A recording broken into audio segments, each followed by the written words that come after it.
Assalamualaikum warahmatullahi wabarakatuh. Ketemu lagi kita dengan Tok Wan Channel. Encik-encik, tuan-tuan dan puan-puan sekalian, Alhamdulillah, Alhamdulillahirabbil alamin, wassalatu wassalamu ala asrafil anbiya wal mursalin wa ala alihi washabihi ajmain. Sore hari ini kita ketemu dengan Tok Wan Channel. Kita sengaja pada hari ini kita ingin kembali peristiwa apa yang terjadi di Gaza sekarang ini yang tidak habis-habisnya bahawa konflik Israel dengan Palestina ini tidak kunjung padam Kita sedih sekarang ini melihat kondisi kekejaman Israel ini yang luar biasa yang membunuh masyarakat Palestina di Gaza itu yang tidak memiliki kemanusiaan lagi dan pihak keamanan PBB sudah membikinkan ultimatum. Tapi toh keras kepala betul Yahudi ini. Untuk itu perlu dalam bulan Ramadan ini kita mengungkit dan mengkaji sejarah kembali Apa sebab watak Yahudi ini demikian terjadi ini. Bahawa seolah-olah dia menganggap manusia ini yang lawannya ini dianggapnya adalah manusia-manusia yang tidak berguna, harus dibunuh kata dia. Terutama di kalangan umat Islam. Ini menjadi perhatian kita bagi umat Islam, terutama dalam bulan puasa ini. Harus semangat jihad kita itu harus kita tingkatkan Bukan saja kita ikut perang di sana, tapi jihad untuk membantu orang-orang Palestina yang kejam oleh Israel Yahudi ini. Untuk itu pada sore hari ini Tok Wan Channel akan membincang-bincang pada salah seorang ustaz kita yang cukup menguasai sedikit tentang masalah Palestina, kerana beliau juga pernah sekolah di Mesir dan beliau saya undang sekarang ni Ustaz Fauzi Hayat. Fauzi Hayati. Fauzi Hayat, mohon maaf. Fauzi Hayat ini adalah anak Pak Jamilus ini luar biasa. Saya kenal baik orang tuanya ini dan itu adalah abang saya. Jadi beliau ini sekolah dulu di Mesir Dan abang beliau adalah namanya Fajrian Shah yang tidak asing lagi di Pekanbaru ini Dan beliau ini adik-beradik memang cukup apalah terhadap agama luar biasa Mudah-mudahan ayahnya dalam kubur mendapat rahmat dan ampunan daripada Allah SWT atas anak-anak yang soleh yang demikian ini. Bagaimana Pak Fauzi? Alhamdulillah sehat. Sehat Senang diundang sama Tok Wan. Masya-Allah. Fauzi berapa tahun dulu di Mesir dulu? Saya lama Lama Mana dulu abangnya Pak Fajrian Shah? dulu Fajrian Shah. Dulu Fajrian Shah selesai. Kami sempat jumpa di sana. Sempat jumpa sana. Dia pulang duluan. Di sana Dan waktu itu kuliah di Al-Azhar juga? Di Al-Azhar sama. Al-Azhar. Jurusan? Bahasa Arab. Oh, bahasa Arab. Kalau kita sastra lah kalau di Indonesia. Sastra luar biasa Makanya lama. Jadi tahun berapa Ustaz selesai balik ke? 2002 selesai, 2003 balik. 2002 akhir selesai. 2002 selesai? 2003 balik. Setahun dah? Tak. 2002? 2002 akhir selesai. Ngurus ijazah segala macam. Awal tahun 2003 balik. 2003 balik. Mula-mula masuk tahun? 93. Oh, 93. Dulu masuk 93. Oh, 93 Terus ngambil itu. Sampai 5 tahun, 4 tahun Lebih Bilang. Biasa. Sekarang Ustaz sehari-hari di mana nih sekarang nih? Jadi guru atau apa? Guru Ya. Buka pesantren juga? Ngajar di Ihsan Boarding School, di IBS Kubang. Kemudian ngajar di Baitul Quran. Pesantren Baitul Quran. Biasa. Baik Ustaz, kita sekarang menjelang berbuka puasa ini Kita berbincang masalah Israel ini Yang kalau kita lihat dari sejarah perjuangan ini tak putus perjuangan umat Islam terhadap Israel ini dan kita tahu dari sejarah itu memang Israel ini mungkin Ustaz lebih lebih tahu lah, karena dalam Al-Quran kan sudah diceritakan oleh Allah SWT juga ya. Betul, banyak. Sejak zaman Musa ya. Nabi Musa ya, jadi sudah tahu bagaimana latar belakang kaum Yahudi. Betul. Nah, kalau kita ingin mempelajari bahwa pendirian negara modern Israel itu kan berakar dari konsep tanah Israel ya. Jadi mereka merebut tanah mereka dulu ya, katanya merupakan sejarah dulu di masa Yudisme ya, sejak zaman kuno dulu ya. Itu yang juga merupakan pusat wilayah kerajaan Yahuda kuno ya, Yahuda kuno. Setelah Perang Dunia Pertama, Liga Bangsa-Bangsa menyetujui ya dijadikannya mandat Britania atau Palestina sebagai negeri orang Yahudi. Ini soalnya kan waktu itu kan tuntutan mereka itu yang mereka tuntut waktu itu PBB menyetujui itu ya, sehingga pada tahun 1947 PBB menyetujui pembagian Palestina menjadi 2 negara. Yang dulu asalnya kan Palestina itu satu kan, menjadi kedua negara. Jadi persetujuan PBB ini akibat kekalahan perang kita ya tahun 1948 itu ya, suatu Yahudi dan satu negara Arab terpisah jadi kan ya. Nah, pada tanggal 14 Mei 1948 Israel memproklamasikanlah kemerdekaannya dan negeri ini diikuti oleh peperangan dengan negara-negara Arab. Ini terus perperangan terus karena Arab waktu itu tidak mau terima juga kan itu. Betul, ya. Tidak mau. Sekarang mereka berupaya untuk merebut negara-negara Palestina itu. Sedangkan Palestina ini kan negara yang cukup mempunyai andil yang besar terhadap Republik kita ini kan ya, pengakuan terhadap ini kan Palestina yang mengakui pertama Indonesia merdeka itu ya. Mufti Palestina. Mufti Palestina, luar biasa kan. Sekarang mereka mau merebut Gaza ya, yang sekarang sudah hampir punah ganah lah hatinya ketika Melayu Pak ya. Di pantai border ya. Luar biasa. Sekarang saya minta Ustaz supaya dapat menceritakan lah panjang lebarnya. Panjang dan lebar lah ya. Apa yang panjang lebar? Tapi jangan lupa cincin tuan-tuan dan perempuan sekalian, ini tolong di-sharekan, komen dan subscribe ya, sehingga masyarakat tahu semuanya. Tolong bulan puasa ini kita gunakan kegiatan ini, dakwah luar biasa pahalanya kita ini, menimbulkan semangat perjuangan kita. Mari kita dengar Ustaz bicara. Silakan Ustaz. Apa nak cerita ni? Ya, bagaimana ceritanya masalah Israel atau Yahudi inilah yang tergambar di dalam peristiwa Nabi Musa, kemudian bagaimana Allah sudah Al-Quran kan jelas Allah mengutuk ya, cukup marah Allah SWT kepada dalam Al-Quran diceritakan. Silakan Ustaz. Baik, terima kasih. Sebenarnya kalau kita lihat karakter daripada bangsa Yahudi ini, Bani Israel ya. Kalau ini kan Bani Israel zaman Nabi Musa alaihissalam. Ini memang tipe pembangkang itu muncul dalam dirinya. Ini diminta ketika Nabi Musa meninggalkan mereka selama 40 hari. Dalam surah Al-Baqarah. Jadi dia ini memang umat Nabi Musa. Umat Nabi Musa. Kalau kita bicara Bani Israel, Bani Israel ini kan Israel itu dalam tafsir dikatakan lakob atau gelar Nabi Yakub alaihissalam. Nabi Yakub ya. Jadi anak-anak Nabi Yakub maka disebut Bani Israel. Bani Israel. Kita semua disebut dengan Bani Adam. Bani Israel.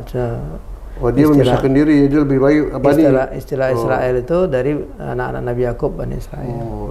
Nanti keturunan Nabi Yakub inilah, maka dari keturunan Nabi Yakub itu nanti turunnya para nabi sampai Nabi Isa alaihi salam. Dan nanti dekat atasnya Nabi Yakub kan Nabi Ismail sama Nabi Ishak. Jadi bermula dari Nabi Ibrahim alaihissalam punya anak Ishak dan Ismail. Dari Nabi Ishak itu Nabi Yakub, kemudian Nabi Yakub bergelar Israel, kemudian anak-anak disebut dengan Bani Israel. Sementara dari Nabi Sulaiman itu tidak ada yang keturunan menjadi Nabi sampai kepada Nabi Muhammad alaihi salam. Di situ bermula. Maka mereka secara keyakinan mereka, maka yang menjadi nabi itu yang utusan Allah ini ya keturunan dari Bani Israel ini. Gitu. Di situ mulai dan mereka menganggap tidak ada nabi selain daripada keturunan itu. Makanya ketika mereka menanti sebelum Nabi Muhammad SAW lahir, itu mereka sudah menanti. Di Injil sudah tersebutkan, di Taurat juga. Taurat sudah ada berita itu, dalam surat As-Saff kita bisa baca cek. Maksudnya mereka sebenarnya tahu gitu. Ditunggu-tunggu, begitu lahir ternyata dari keturunan Nabi Ismail alaihissalam, berarti bukan dari mereka. Nah, ketika mereka tahu itulah mereka marah dan membenci. Dianggap Allah salah alamat salah alamat, dianggap ini tidak sesuai dengan ini mereka. Di saat itu mereka sudah memusuhi Nabi Muhammad SAW. Dah ada mulai musuh tu ya. Mulai itu udah. Mereka tidak mengakui ya. Tidak mengakui keberadaan Nabi Muhammad itu. Tidak mengakui. Maka ketika Nabi Muhammad hijrah ke Madinah, terbentuk negara Madinah, ada piagam Madinah ya, saling menjaga. Orang Yahudi ada di situ. Ada tu ya. Ada Bani Qainuqa, ada Bani Nadir, ada Bani Quraizah. Nah, ini mereka tiga-tiga nih. Tapi memang di zaman Nabi sudah buat masalah. Seperti kita di surat Al-Hasyr itu bicara tentang Bani Nadir. Bani Nadir itu nampaknya berbaik-baik dengan Nabi dan para sahabat, tetapi terjadi ketika Nabi ke sana untuk membahas permasalahan diat dengan mereka, justru diterima baik-baik. Tetapi di belakang mereka ingin bunuh Nabi kan? Dia siapkan batu besar yang dijatuhkan kepada Nabi. Udah nampak dari situ gambaran. Jadi artinya upaya mereka itu untuk membunuh Nabi itu memang sejak Nabi dinobatkan menjadi rasul ya. Bahkan sebelum diangkat jadi rasul, ketika Nabi dibawa pamannya ke Sam itu kan sudah bertemu dengan pendeta kan. Pendeta itu sudah dibilang, ini anak calon Nabi. Jangan lanjutkan perjalanan. Nanti ketemu sama orang Yahudi di sana, nanti dibunuh. Terancam keselamatannya. Jadi memang mereka sudah menunggu dan menanti. Kalau tahu Nabi itu memang bukan dari mereka, kebunuh.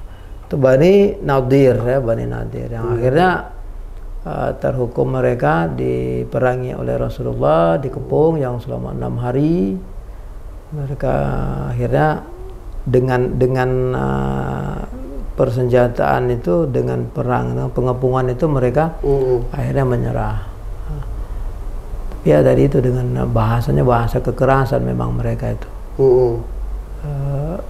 Bahkan waktu kalau ini agak apa Ustaz? Agak suaranya agak kuat sikit. Kuat sikit ya. Jadi dari situ nih udah nampak bahwasanya mereka ya tidak komit gitu ya, pengkhianat gitu lah. Di Madinah sampai ingin membunuh Nabi. Merasa hebat, merasa kuat, merasa besar. Kalau sekarang ini mereka merasa punya kekuatan besar, sama zaman itu tuh mereka punya benteng yang sangat besar. Sampai Allah katakan, ma zanantum ayakhruju wa zanu annahum mani'atum husunhum min Allah dalam surat Al-Hasyr. Ya. Jadi mereka katakan mereka tidak menyangka mereka tak akan terkalahkan karena hebatnya. Ya.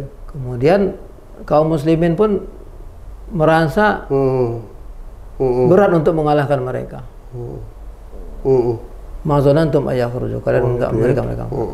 Karena mereka punya kekuatan tadi, mereka memang merasa hebat, bahkan mendapat dukungan dari orang-orang munafik di zaman Nabi juga.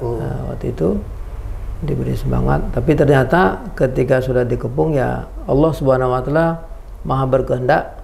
Allah Subhanahu wa taala punya tentara yang banyak yang kita tidak ketahui. Kalau dalam surat Al-Hasyr ini tentara Allah dalam bentuk perasaan takut. Jadi mereka dimunculkan perasaan takut dalam dirinya. Fa'atahumullah min haitsu lam yahtasibu. Allah datang kepada mereka dari arah yang mereka tak sangka-sangka. Kalau bentengnya tadi kokoh, tak ada celah untuk orang masuk. Tapi ternyata perasaan takut tuh tak perlu lewat pintu jendela benteng, tapi langsung masuk ke hati. Wa alqa fi qulubihim ru'ba wa qasafa fi qulubihim ru'ba. Dimasukkan oleh Allah perasaan takut dalam diri mereka. Setelah dikepung 6 hari itu mereka menyerah Allah. Akhirnya terusirlah mereka dari Madinah. Dari Madinah, dari Madinah. Itulah mereka pertama kali diusir dari Madinah. Jadi ada di sini kalau di Al-Asr itu nampak karakternya kan tadi pengkhianat itu jelas. Pengkhianat ya. Menganggap enteng semuanya, rendah. Bahkan ingin membunuh Nabi itu. Kemudian yang kedua sebenarnya mereka ini penakut. Penakut ya. Jiwa mereka itu tak berani itu ya. Sebenarnya tak berani. Berani ya. Dan ini bisa kita lihat sekarang. Dalam kondisi sekarang juga sama, mereka berani dengan peralatan lengkap. Perang pun berada dalam tanknya kan. La yuqatilunakum illa fi quram muhassanah aw min wara'i judur.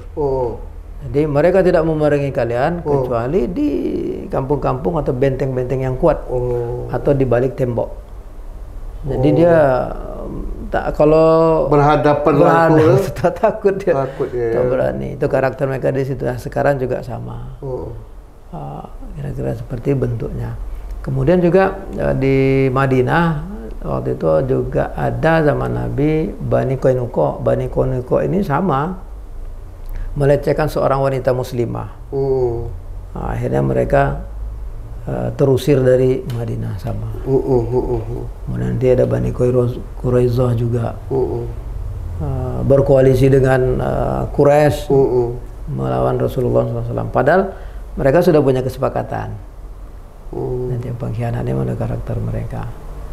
Nah, kita lihat zaman sekarang ya sama. Setelah mereka membuat negara Israel itu sekian kali mereka buat kesepakatan, semuanya dilanggar sampai sekarang.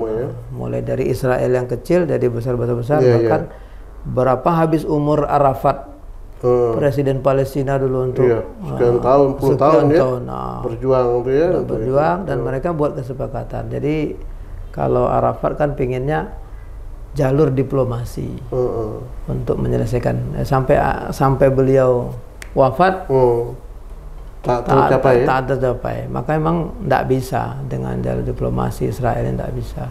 Memang harus perlu dengan tekanan. Sampai ada seorang itu berpendapat gini, Yahudi itu tak akan berhenti sampai senjata itu di sini. Jadi kalau udah terdesak ada baru dia menyerah. Tapi kalau enggak dia merasa kuat, dia tetap gerilya terus ya. Terus satu lagi yang juga jadi kita melihat kasus ini, bahwasanya Israel ini mereka melakukan apa yang mereka lakukan sekarang itu berdasarkan akidah mereka. Itu yang jadi prinsip yang mereka perjuang itu akidah mereka ya. Mereka merasa tanah itu tanah mereka. Di situ ada kuil Sulaiman itu yang disebut. Bahkan mereka klaim kuil itu ada di bawah Masjid Aqsa. Nah, karena keyakinan itu. Nah, kalau sudah bicara keyakinan ya susah mau diapakan, mau dibagi dua juga. Ya mereka enggak mau. Kalau tadi PBB bilang 2 negara, solusi 2 negara, mereka enggak juga itu. Makanya terbukti sampai sekarang kalau memang 2 negara dari dulu sudah dapatlah kemerdekaan Palestina itu kan. Tak mau mereka. Kalau secara logika orang awam udahlah bagi 2 aja kan gitu. Jadi memang kalau dikaji dari asal-asalnya dia waktu itu zaman Nabi Musa itu memang mereka ini diusir ini waktu itu. Mereka tak memang tempat waktu itu. Karena Nabi Musa kan kalau zaman Nabi Musa di Mesir. Di Mesir kan? Mereka terusir dari Mesir. Di Mesir. Kemudian dijanjikanlah tanah, dijanjikan itu tuh bawa ke Palestina, dibawa oleh Nabi Musa ke Palestina. Oh, jadi Nabi Musa bawa ke Palestina itu. Nah, tapi menariknya waktu mau masuk ke Palestina mereka tak mau. Inna fiha mereka mengatakan dalam Al-Quran digambarkan bahwa mereka di sana ada penguasa yang zalim. Ada raja zalim di situ. Kami tidak berani masuk. Padahal Al-Quran menjanjikan asal masuk kalian menang kan gitu. Nah, tapi di sana ada penguasa yang kami nggak mau. Akhirnya mereka ada ungkapan yang sering diulang-ulang itu kan. Mereka katakan sama Nabi Musa, "Izhab anta wa rabbuka faqatila wa nahnu hauna qa'idun." wahai Musa, pergilah ke sana, perang kamu dengan Tuhanmu dan menang, nanti kami di sini, kami sini dulu. Gitu. Jadi penakut tuh memang udah dari dulu. Sebenarnya wataknya lah ya. Padahal kalau sudah Allah janjikan, masuklah. Kalau sudah melangkah, masuk Allah berikan kemenangan. Tapi mereka tak mau. Nah berlanjutlah sampai nanti mereka di sana. Mereka sudah terusir kemana-mana kan. Jadi dasar akidahnya ini yang menjadi penguat mereka. Bahkan terakhir kemarin juga sebelum terjadi peristiwa 7 Oktober itu, penyerangan itu sudah sampai puncaknya. Jadi mereka sudah merayakan hari apa namanya, hari raya mereka. Mereka adakan di Masjidil Aqsa. Jadi udah tiup trompet itu. Jadi kalau di agama mereka kalau sudah tiup trompet tanda apa ya? Kemenangan. Jadi Oh. seolah-olah ada Masjidil Aqsa dari mereka. Satu yang belum lagi, yang dalam ritual mereka itu menyembelih sapi itu. Sapi merah itu. Nah, sapi betina. Sapi merah, oh yang peristiwa Al-Quran itu ya? Al-Quran itu. Yang itu, dia bertanya terus ya? Ya, disuruh korban tak mau. Jadi itu keyakinan mereka bahasa kalau sudah itu berarti dah mereka kuasai. Jadi mereka sudah menodai Masjidil Aqsa. Dan itu salah satu penyebab penyerangan tanggal 7 itu. Tapi sebenarnya kan membebaskan Palestina ini sudah tekad. Kalau sekarang ini Gaza berarti Hamas ya, Al-Qassam. Cuman yang kita sayangkan ya itu tadi. Nah sekarang mereka sudah mengambil mencakup tanah Palestina sebagian diambil ini. Nah, sekarang Gaza ini kan di bawah Palestina nih. Apa dasar mereka merebut Gaza? Ini? Baik. Karena puncak perlawanan Israel itu adalah perlawanan Palestina itulah Gaza. Oh, Gaza ya. Karena ya kita bisa lihat sekarang pemerintah Palestina ya kan tak bisa berbuat apa-apa kan. Jadi istilahnya mereka diakui pemerintah otoritas ya, tidak sebuah negara yang merdeka kan, tetap di bawah kontrol Israel. Ini nggak punya kebijakan sebenarnya pemerintah Palestina, dan tidak ada perlawanan. Itu tepi barat, daerah Yerusalem tepi barat kan tak ada perlawanan. Yang punya semangat untuk kemerdekaan Palestina itu yang paling ini ya Hamas, dan faksi-faksi yang lain itu ada beberapa faksi ya di sana. Salah satunya ya Hamas. Tapi di Palestina ini juga ada apa juga kelompok-kelompok juga ya? Ada partai-partai juga ya? Ada yang partainya yang keras melawan Israel, ada yang agak kompromi ya? Ya seperti Yasser Arafat dulu kan dengan PLO-nya ya. PLO-nya? Dengan PLO-nya kan jalur diplomasi itu. Oh, diplomasi ya. Nah, yang sekarang pemerintah yang sekarang pun masih memakai jalur itu. Diplomasi, negosiasi untuk kemerdekaan. Cuman yang pihak lain pingin ya kalau ini tidak selesai-selesai, memang sudah terbukti tak akan selesai masalah ini kan. Bukannya malah mendapat kemerdekaan, malah tanahnya dicaplok terus. Tahun ke tahun habis sampai nggak bisa apa-apa. Nah kebetulan yang di Gaza ini memang yang apa ya? Yang gencar perlawanan itu gitu. Karena tidak akan bisa kalau keyakinan. Nah kita juga sebenarnya kalau melihat dari sisi akidah ya sama. Kalau landasan akidah kita ya Palestina itu memang milik Islam gitu kan. Islam ya. Ya. Bagaimana dulu Nabi sebelum Nabi Muhammad sebelum sebelum wafatnya sudah mempersiapkan pasukan untuk berangkat ke Syam. Ke Syam ya. Untuk kalau Syam itu Syria sekarang ya. Ya masuk Palestina, Syria, Jordania, atau Syam. Itu Syam, negeri Syam ya. Waktu itu kan dikuasai oleh Romawi. Ya. Nah, itu pembebasan itu sudah dimulai dari zaman Rasulullah bagaimana, dan selesainya berhasil ditaklukkan itu di zaman Umar bin Khattab. Diberikan kunci, itu malah pendeta yang memberikan kunci di sana.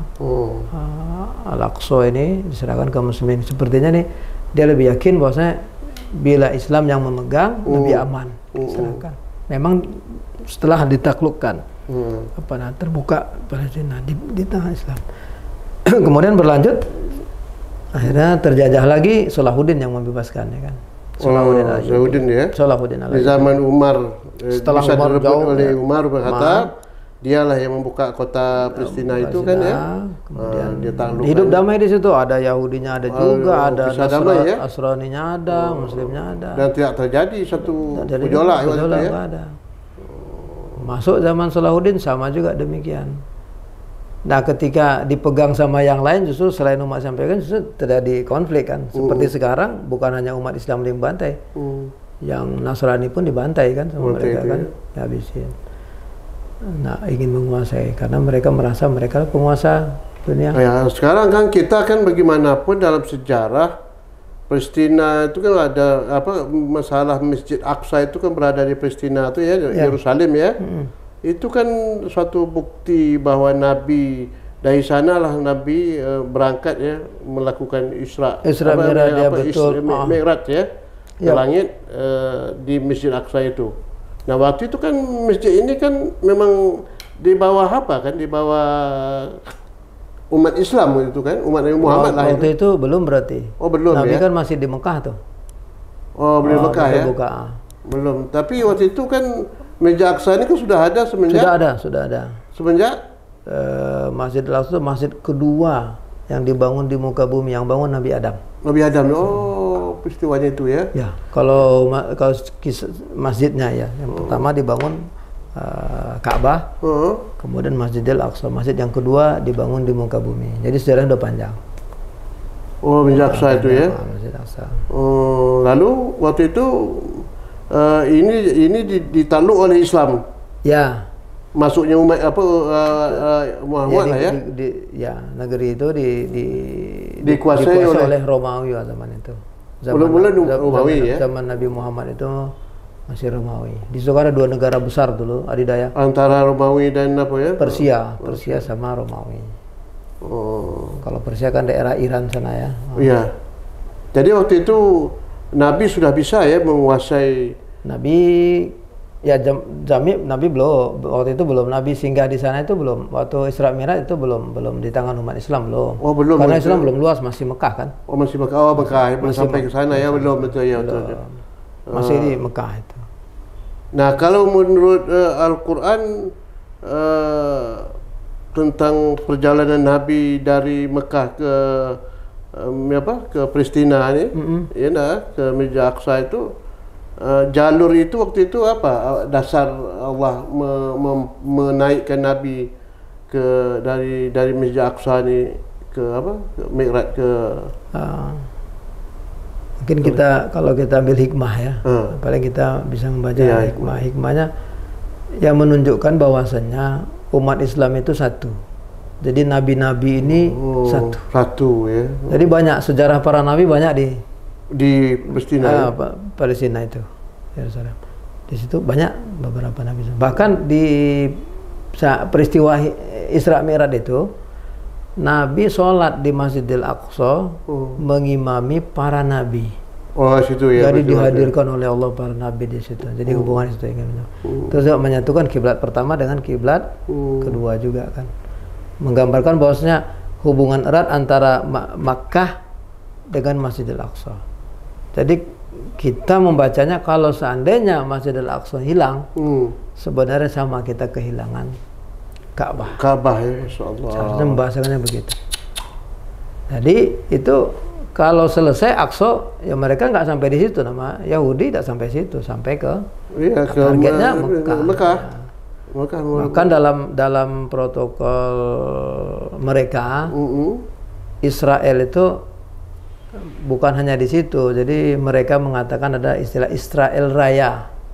Oh, Israel Raya. Israel Raya itu dari Sungai Eufrat pokoknya sampai Sungai Nil. Ya, pokoknya negara Timur Tengah itu mau dikuasai semua lah ya. Dari Sungai Eufrat sana, Irak sana, sampai nanti Sungai Nil. Nil kan masuk Mesir. Iya. Itu sudah mereka lakukan. Mesir sama Israel kan cukup panjang perangnya. Mereka sudah sampai terusan Suez itu, mereka kuasai. Nah, cuman karena perang 73 mereka kalah, akhirnya buat kesepakatan. Nah itu tadi, andai dia udah terdesak, buat kesepakatan damai dengan Mesir, tidak saling menyerang dan tidak saling mengganggu, selesailah, aman dari Mesir dia. Jadi diserahkan kembali tanah Sinai yang dataran Sinai yang dicaplok sama mereka selama perang Arab Israel itu.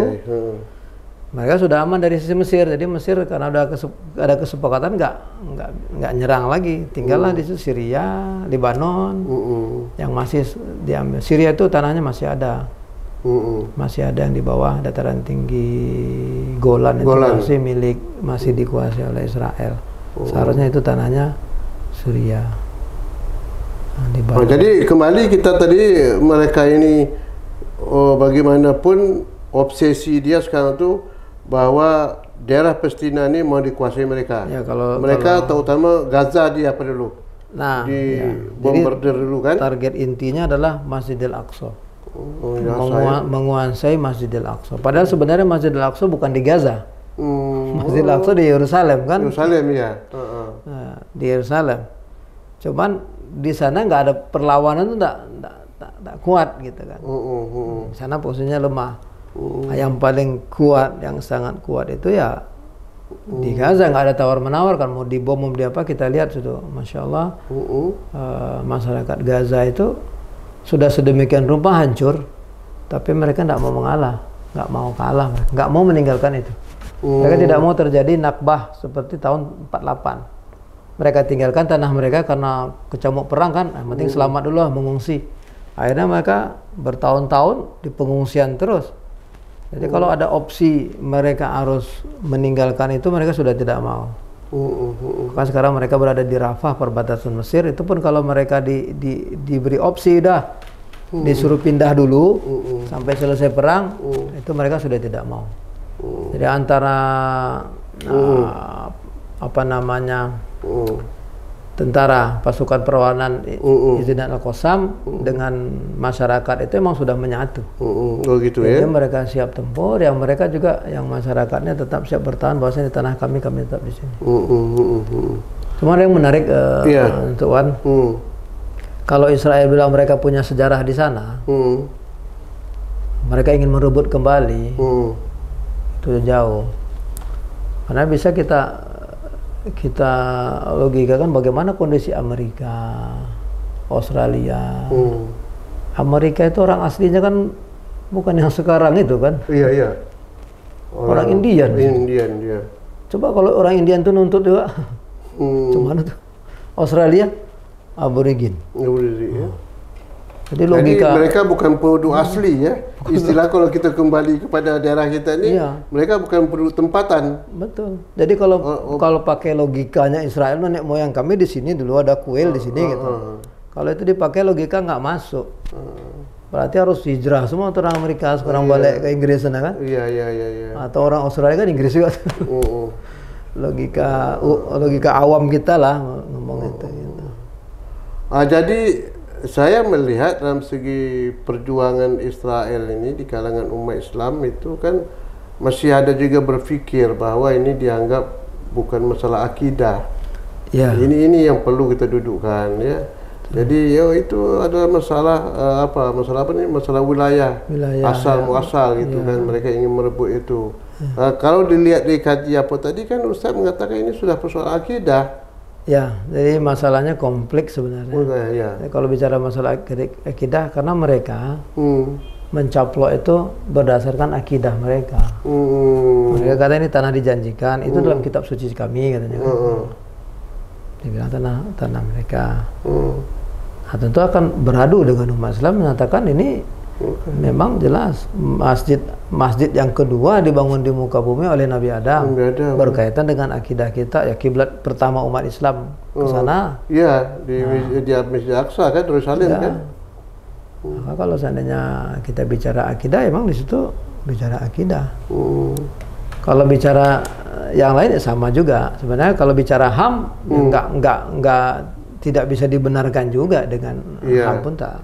Karena Palestina ini kan sudah merdeka juga kan, Iya, mereka sudah punya pemerintahan ya. Sebelumnya mereka sudah. Tapi mereka dijajah oleh Inggris. Inggris ya. Bukannya dikembalikan ke Palestina, tetapi diberikan kepada Israel. Jadi Inggris punya dosa besar ya. itu.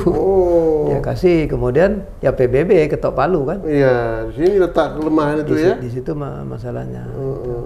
Kalau boleh mengklaim-klaim gitu ya. Iya. Tak masuk. Tak masuk ya. Jadi secara hukum internasional nggak masuk. Bicara HAM, bicara apa? Yang kita sayangkan sekarang ini, yang pegiat-pegiat HAM itu, kemudian yang pegiat perlindungan hak wanita dan anak-anak, itu mana orang-orang itu nggak ada ngomong kan? Nah, itu berapa banyak kaum wanita dan anak-anak sipil dibantai habis kan? Sementara yang lain-lain, masalah HAM yang lain dibesar-besarkan kan? Iya. Yang ini lebih dahsyat ini. Lebih dahsyat ya. Dahsyat. Artinya kalau kita lihat sekarang ini dari perjuangan Palestina dengan Israel ini memang perjuangan yang tidak bisa selesai begitu cepat ya. Karena rentetan sejarah tadi itu. Sejarah tadi panjang. Jadi kalau watak pribadi pada watak-watak Yahudi yang demikian itu ya ini sangat sulit ya, karena mereka tadi pendirian itu ya. Nah, memang sifat Yahudi Al-Quran itu memang itu ya, memang sudah Allah apakan mereka. Tergambar seperti itu. Tergambarkan itu ya. Watak keras, watak munafik ya. Watak tidak jujur. Ya, jujurnya. Dan mereka tidak adil. Jadi kalau begitu Pak, kalau seandainya ada umat Islam yang juga wataknya keras kepala ya, yang tidak adil, yang tidak jujur, munafik, ini kan boleh katakan meniru watak-watak Yahudi juga ya Pak ya tak? Ya kalau sifat itu sifat ini, sifat Yahudi ini memang bisa. Bahkan ada yang apa namanya, bukan Yahudi tapi lebih Yahudi daripada Yahudi. Ya, Masya Allah. Ada sebuah kisah cerita dari Syekhnya, menarik. Dia bilang ada 3 orang bejat lagi diskusi. Dia bilang gini, siapa yang paling bejat di antara kita? Kita buktikan. Dalamlah nenek-nenek, orang tua nenek, dipukul, ditendang sama satu orang nih sampai pingsan. Dia bilang ini, saya paling bejat kan di antara kalian. Oh, tunggu dulu katanya. Datang satu lagi, diambilnya air, siram nenek nih. Bangun, kan sadar, begitu sadar dipukul lebih dahsyat daripada yang pertama. Aku lebih bejat kan? Lebih bejat ya. Datang yang ketiga bilang, kalian belum apa-apa, aku yang paling bejat. Apa bejat? Dari tadi kamu nggak ngapa-ngapain? Tahu nggak siapa kalian itu? Itu ibu saya kan. Lebih bejat ini kan, ibunya dibantai orang, dia diam. Nah, dari 3 ini, yang pertama tadi itu Israel lah, yang membantai sekarang. Masya Allah. Yang ketiga bejat itu Inggris, Jerman, orang Amerika yang mendukung Israel tuh. Mendukung Israel. Yang ketiga nih orang Arab dan umat Islam internasional katanya. Itu bahasa Syekh ini. Merinding lihat video, Masya Allah ini. Jadi yang paling dahsyat tuh yang ketiga ini ya, umat Islam dan bangsa-bangsa yang berada di. Kita tidak hanya bisa ngecam. Yang jelas itu adalah apa kita, ibu kita lah yang anggap lah. Tapi kita umat Islam tidak punya bejat di manusia seperti ini. Dasar logika ini, Masya Allah. Luar biasa. Cincin tuan-tuan, cukup menarik ya cerita ini kalau kita lihat bagaimana. Aduh, luar biasa ya. Jadi kalau kita umat Islam tidak menyadari bahwa begitu dahsyatnya Israel ini menghantam Gaza dan mengambil Palestina itu, kita pun termasuk umat Islam yang bejat. Itu kesimpulan lagi kan. Oleh karena itu mari kita jangan sampai kita ini nanti dipertanggungjawabkan di yaumil akhir, nanti kita tidak membela kepentingan umat Islam ini. Karena sudah terjamin dalam Al-Quran. Dan ini juga Al-Quran mengatakan walantar do angka Yahudi walan Nasara, kan jelas ya. Bahwa orang Yahudi dan Nasara itu tidak akan senang, betul tak? Kepada kita kan umat Islam ini kan. Betul Ustaz? Ya, ayatnya begitu. Begitu ya. Jadi berarti memang bagaimanapun mereka tidak akan senang pada kita ini. Jadi kita umat Islam harus sadar, harus menghadapi perjuangan ini. Itu betul saya. Betul. Saya menambah saja nih. Mudah-mudahan ini yang dapat dipahami oleh di kalangan umat Islam kita ya. Minimal doa jangan lupa. Kita sosialisasi Pak pemahaman. Jangan sampai umat Islam tak paham masalah. Atau udahlah, negeri kita juga lagi susah nih. Susah ya. Itu payah lah gitu. Kita bagaimana walau makan kita, asal akidah kita diganggu, kita harus tampil perjuangan itu. Minimal doa lah, doa kepada Allah. Mudah-mudahan Allah berikan perlindungan Palestina dan berikan semangat perjuangan. Dan kita umat Islam bersama-sama membela kepentingan masyarakat Palestina, dan itu adalah saudara kita. Cincin tuan-tuan dan perempuan, tak serasa kita sudah hampir 40 menit ya. Lebih malah kita berbincang-bincang dengan dengan Ustaz Fauzi ini yang cukup baik penyampaian beliau tadi untuk dapat kita pahami. Oleh kerana itu sekali lagi terima kasih Ustaz Fauzi. Sama tuan. Mudah-mudahan sehat selalu. Amin. Sama-sama sehat insyaallah. Tuan juga sehat. Sekian dan terima kasih. Wassalamualaikum warahmatullahi wabarakatuh. Waalaikumsalam warahmatullahi wabarakatuh. Alhamdulillah.